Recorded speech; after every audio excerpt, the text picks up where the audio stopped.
I was supervising the yard in my kindergarten when this child runs over to me in hysterics. I bend down and manage to calm him down. He is shaking uncontrollably and states that he was in the out-of-bounds area by the bins when the big black scary shadow said he was going to take him. Of course I go over to check it out, but by the bins is only a side alley adjoining to the main school. Honestly, I don't believe in supernatural things, but the kid's friend that was with him at the time claimed he didn't see or hear anything. This encounter happened to me while attending college at Auburn University in Alabama. It was the hectic part of the fall school semester when students are busy preparing for final exams. I was no exception to the rule. One of the nice things about Auburn University, which is not uncommon to many other colleges, is that the library remains open 24 hours a day during final exams. As you can imagine, such an open invitation draws in a large crowd. Students occupy all the available space on several floors with books and ideas. On this particular night, at least one of them was not a student. Let me explain. I arrived at the library early in the afternoon, navigated my way to the third floor, and quickly located a desk for intense concentration. Hours passed as I put my attention on the pages of my organic chemistry textbook. It became dark outside. I was extremely happy with my progress. I celebrated with a sandwich, chips, and a few beers. At just past 11 o'clock, nature called. I entered the bathroom and made my way to the stall furthest from the entrance. A few minutes passed and then another person entered. Here is where things turned creepy. We are two, and we're alone. For what seemed like an eternity, I only heard silence. No toilet flushing, no feet shuffling, no hand washing, absolutely nothing. Then he locked the door. At this point my mind was rushing. Was I about to be robbed? Random act of violence? A joke? I tried to stay calm as he walked over to the stall that I occupied. Eventually he broke the silence with an offer I will never forget. He offered me a Happy Meal. I kindly, but firmly rejected, and thankfully he exited the bathroom. I quickly finished my business, washed my hands, and noped out of there. The exchange had me absolutely spooked. Study time was over. On my way out of the library I spotted him. Our eyes locked briefly and then I turned away. I could feel his stare. All that I remember about him is that he was a middle-aged man wearing makeup and a McDonald's uniform. I haven't eaten there since. Parties at a friend's house one night, and crashed on his couch.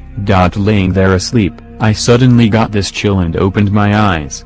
There right in my face, maybe 18 inches away, was my friend's girlfriend. She was staring at me, rocking or swaying side to side. She looks me dead in my eyes, and says, "They are telling me to kill you, but I don't want to." I sat right up, and didn't go back to sleep. I needed my friends to give me a ride home. She got up and slowly walked to their bedroom. I watched that door all night. No one ever came out until the morning. When they came out, she actually told him what occurred. I didn't have to say anything. My friend apologized, and they explained that she was schizophrenic. The medication helps her keep from acting on the voices. Never partied there again. My friend and his current SO are trying to score some booze. They hit up our mutual friend's older brother for alcohol, as they are dumb shitty teenagers and older brother is a dumb shitty 24-year-old. They go to the brother's house, who agrees to buy them beer. However, he has to go out and run some errands. They are welcome to wait on his front porch until he gets out. Now I'd like to set the mood. It's dark, cold, quiet. We live in rural Georgia, so there's nothing but trees and the dark blue sky. Friend and SO try to talk, keep atmosphere light, but there's something off. And then they hear it. A chain rattling in the distance, and then some moans like an animal, but screaming, moaning like a human. It fades off sometimes, and then they hear it again after a few moments of silence. He described it as horrifying, like nothing he'd ever heard before. It sounded human but not. And, to his terror, they realized that it was dragging itself around, making that awful moaning noise. Turns out it was just the brother's dog. It was old, and weird, but there was nothing really wrong with it, other than sounding like the anguish of a reanimated corpse. It was just really terrifying for them to have to hear it, knowing it was back there, and not fully knowing what it was. But later they got white girl wasted, so there's that.